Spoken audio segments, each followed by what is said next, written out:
السلام عليكم ورحمة الله وبركاته. الحمد لله رب العالمين، والصلاة والسلام على رسوله الأمين نبينا محمد وعلى آله وأصحابه أجمعين ومن تبعهم بإحسان وإيمان إلى يوم الدين. বিয়ারেস Times নিবেদিত ইসলামী আয়োজনে সবাইকে আমন্ত্রণ। আপনাদের সাথে আছি আমি মাওলানা গাজী সানাউল্লাহ রহমানী। আজকে হজ সংক্রান্ত কিছু প্রশ্ন যেগুলো জানতে চেয়েছেন আপনারা, এই প্রশ্নের উত্তর নিয়ে আমরা কথা বলার চেষ্টা করব ইনশাআল্লাহ তাআলা।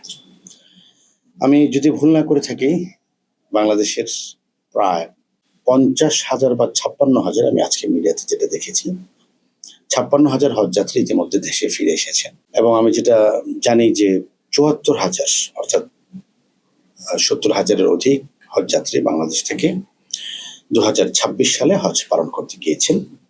এখনো হজযাত্রীদের একটা অংশ তারা মক্কা এবং মদিনায় রয়ে গিয়েছেন।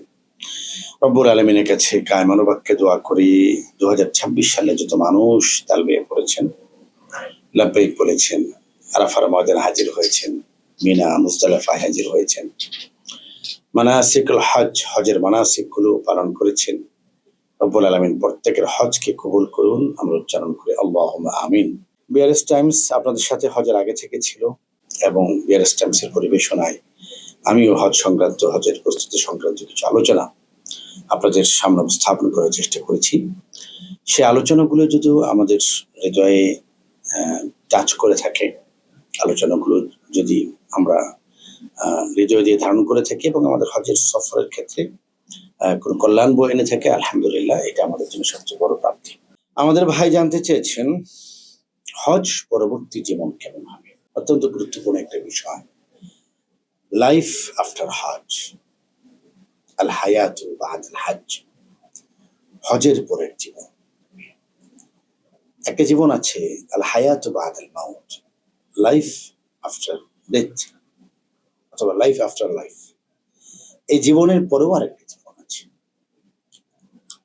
এই জীবনের পরে আরেকটা জগৎ আছে। মৃত্যুর মাধ্যমে মানুষের শেষ নয়, সমাপ্তি নয়, মৃত্যুর পরেও মানুষের আরেকটা জীবন আছে। সূর্য অস্তমিত যায়, সেই সূর্য পরের দিন আবার প্রত্যুষে উঠে খুব আকাশ আলো করে চারদিকে বিকিরিত হয় সূর্যের চলচলে আলো। আবার সাঁঝের বেলায়, বিকেলে, সন্ধ্যায় সে সূর্য ডুবে যায়। মানুষের জীবনও, মানুষের জীবন সূর্য একদিন ডুবে যায়, যখন রব্বুল আলামিন তাকে চলে যেতে নির্দেশ প্রদান করেন। নির্ধারিত সময়ে সে দুনিয়া থেকে পাড়ি জমায় পরকালের পথে, অনন্ত জগতের পথে। সূর্যের সাথে মানুষের পার্থক্য হলো, মানুষের জীবন সূর্য এটা দুনিয়াতে একবার ডুববে, এটা আর কখনো উদিত হবে না, একটাই জীবন মানুষ। তো দুনিয়াতে যেমন আমাদের এই জীবনের পরের একটা জীবন যে আছে, সেই জীবনের জন্য যেমন প্রস্তুতি নিতে হবে, তেমনি ভাবে হজের সফরেও হজ পরবর্তী জীবনের জন্য একটি প্রস্তুতি নিতে হবে। সালাফদের একজন বলেছেন, একজন মানুষ হজ করে আসলো, হজ করে আসার পরে এই হজটা যদি তার জীবনের মধ্যে কোনো পরিবর্তন না আনে, তাহলে তার হজ ব্যথা। এই পরিবর্তনটা আবার দুই প্রকার। একটা হলো বাহ্যিক পরিবর্তন। আমি যে কাফেলার সাথে হজে গেছি সেখানে 2,000 হাজি ছিল। অনেককে হজের আগে দেখেছি ক্লিন শেভ, দাড়ি নাই, চুল বড় বড় বড় মোজ, দাড়ি নেই, গোফ আছে, দাড়ি নেই। অনেক বোনেরা হজের আগে পর্দা করতেন না, হজের পরে দাড়িবিহীন মুখে দাঁড়িয়ে এসেছে, বড় গোফ ছোট হয়েছে। হজে গিয়ে ঝাঁকড়া চুল। আমি একজন তরুণকে দেখেছি, রাশিয়াতে গিয়েছে, তিনি একেবারে কাঁধ পর্যন্ত চুল। আমাদের সমাজে যেটা বলে যে ডিজুস ছেলে পেলে। তো সে মিনার ময়দানে আমাকে গিয়ে বললো, সম্মানিত শেখ, আমার চুলটা কেটে দিন, আপনি বিসমিল্লাহ করেন। চুল তো খুব শখের বিষয়, আমাদের যাদের চুল নাই আমরা বুঝি চুল কতটা শখের। তো মাথা ভর্তি চুলটা বিসর্জন দিল, কার জন্য? লিল্লাহ, আল্লাহর জন্য। হজের আগে ছিল ক্লিন শেভ চেহারা, হজের পরে আর চেহারা খোলা হয়নি, এবং শুভ্র দাড়ি হয়েছে, মুখ ভর্তি দাড়ি, অত্যন্ত নুরানি দৃশ্য। হজের পরে দুটো পরিবর্তন আসে। একটা পরিবর্তন হলো বাহ্যিক পরিবর্তন, যেটা দেখা যায়। আমার মন কতটা পরিবর্তন হলো এটা দেখা যায়। আমার মন কতটা পাক পবিত্র হলো এটা দেখা যায় না, কিন্তু আমার বদনের মধ্যে যে পরিবর্তন আসে এটা দেখা যায়। এই জন্য ইসলামকে পালন করার গুরুত্বপূর্ণ বিষয় হলো মনে মনে বিশ্বাস করা, জীবনে বাস্তবায়ন করা, আমলের মাধ্যমে বাস্তবায়ন করে দেখা। এটা হলো ইসলামের মূল ব্যাখ্যা। এজন্য হজের পরের জীবনটা ভিন্ন রকম হবে, আগের মতো নয়। হজের পরে আমার চেহারা দাঁড়িয়ে আসবে, হজের পরে আমাদের বন্ধুদের গায়ে বোরকা আসবে, হজের পরে আমার আচরণের মধ্যে চেঞ্জ আসবে। মানুষ দেখলে বুঝবে যে কিছু একটা হয়েছে, ভাই হজ করে আসছেন নাকি, এটা যেন মানুষ বলে। এতটুকু পরিবর্তন আসতে হবে। 2 নম্বর বিষয় হলো হজের পরের যে জীবন, সেই জীবনের সাথে যেন হজের আগের জীবনের পার্থক্যটা পরিষ্কার হয়ে যায়। যদি হজের আগেও আমি ফজরে সামিল হতাম না, হজের পরেও আমি ফজরে সামিল হচ্ছি না, তাহলে আমার জীবনে আর কি লাভ? এই জন্য জীবনটা পরিবর্তন হলো কিনা এটা কনফার্ম হতে হবে। এজন্য হজের পরের পরিবর্তনটা আমি সূচনা করলাম কিনা। আপনার টাইমের সাথে যার টাইম মিলবে না। আমাদের যে সকল দর্শকরা রাজশাহী বসে আমাদেরকে দেখছেন, আপনাদের সাথে ঢাকার টাইম মিলবে না। যারা চট্টগ্রামে বসে দেখছেন, আপনার সাথে সিলেটের টাইম মিলবে না। যে মানুষটা সৌদি আরবে গেলেন তিনি কিন্তু একটা পরিবর্তনের মধ্যে এসেছেন। আমি এক ভদ্রলোককে দেখলাম ডাবল ডায়াল ঘড়ি পরে বেড়াচ্ছে, ঘুরছে। তাই বললাম, ভাই কারো হাতে একটা ঘড়ি নেই, আপনার ঘড়িতে 2টা ডায়াল কেন? বলেন যে হুজুর, একটা ঢাকা টাইম, একটা মক্কা টাইম। সচেতন মানুষ।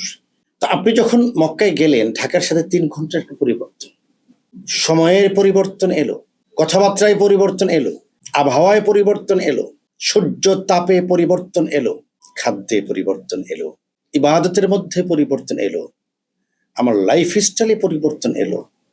আমার জীবনে কেন পরিবর্তন আসছে না? বাংলাদেশে আমাদের কাজ কি? কাজ হলো অফিস করা, ব্যবসা করা, গুরুত্বপূর্ণ কাজ করা। হজে যে ছিলাম আমাদের কাজ কি ছিল? 3টা কাজ। একটা হলো খাওয়া, একটা হলো ঘুমানো, আরেকটা হলো ইবাদত করা। খাওয়া হলো মক্কায়, কিন্তু মক্কা মধ্যে খিদা লাগে বেশি, যারা হজ করেছেন তারা জানে। Just time, breakfast, lunch and dinner. প্রতিদিন সকালে নাস্তা রেডি, বা জোহরের পরে আমাদের লাঞ্চ রেডি, রাতে এশারের পরে ডিনার রেডি।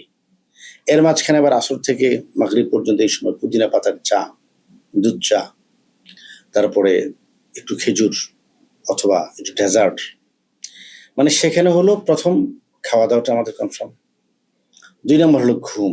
আমরা মধ্যবিত্ত যারা, তাদের ঘরে 24 ঘন্টা এসি চালানো যায় না, কিন্তু সৌদি আরবে 24 ঘন্টা এসি। এসি নিয়ে কোনো টেনশন নেই। ঘরেও এসি, মসজিদেও এসি, বাসেও এসি, শপিং মলেও এসি। একটা শপিং মল যদি আমাদের থেকে ঘুমাতে 1 কিলোমিটার হয়, পুরোটা এসি। রাতের বেলা ঘুমটা খুব ভালো হচ্ছে, শুইলাম, ঘুমিয়ে গেলাম। কিছু পরিবর্তন তো আমাদের আসে। সে পরিবর্তনটা কি? ঢাকায় আমি ঘুম থেকে উঠতাম, এখন উঠছি আমি আমার মসজিদে 4:50 ফজর। তা আমি হয়তো 4:30টার মধ্যে প্রস্তুত হই, অথবা একটু কম বেশি।